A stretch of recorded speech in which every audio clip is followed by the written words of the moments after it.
হরে কৃষ্ণ। ভগবান শ্রীকৃষ্ণ জ্ঞানযোগের ব্যাপারে সবার প্রথমে কাকে বলেছিলেন, এই বিষয়ে আমরা জানব শ্রীমদ্ ভগবদ্গীতার ৪র্থ অধ্যায় অর্থাৎ জ্ঞানযোগের ১ এবং ২ নম্বর শ্লোকে। তাহলে আসুন জেনে নেওয়া যাক। ১ নম্বর শ্লোক। শ্রী ভগবানুবাচ ইমং বিবস্বতে যোগং প্रोक्तवानहमव्ययं विवस्वन्मन्नवे प्राह মনুরিক্ষ্বাকবে ব্রবীৎ। শ্রী ভগবান বললেন, আমি এই কখনো না শেষ হওয়া যোগের ব্যাপারে সূর্যকে বলেছিলাম।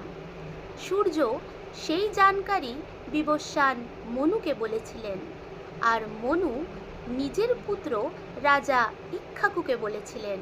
শ্রীকৃষ্ণ কে ছিলেন? শ্রীকৃষ্ণ একজন যোগী ছিলেন।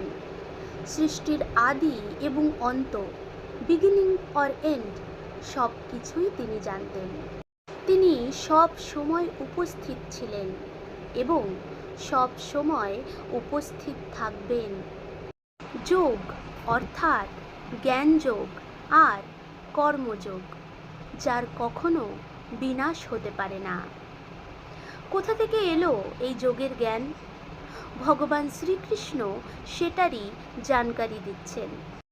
২ নম্বর শ্লোকে ভগবান শ্রীকৃষ্ণ অর্জুনকে বলছেন, এবং পরম্পরা প্রাপ্তম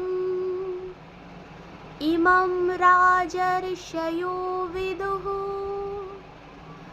সকালেনেহ মহতা যোগো নষ্টঃ পরন্তপ। হে পরন্তপ অর্জুন, পরম্পরা চলতে থাকলো। অনেক রাজর্ষিরা এর সম্বন্ধে জেনেছিলেন, কিন্তু তারপর এই যোগ অনেক কাল ধরে এই পৃথিবীলোকে বিলুপ্ত হয়ে যায়।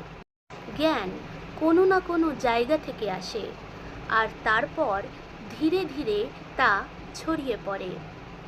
এই জ্ঞান কৃষ্ণ থেকে সূর্য, এই প্রকারে গীতার মাধ্যমে আমাদের কাছে এসেছে।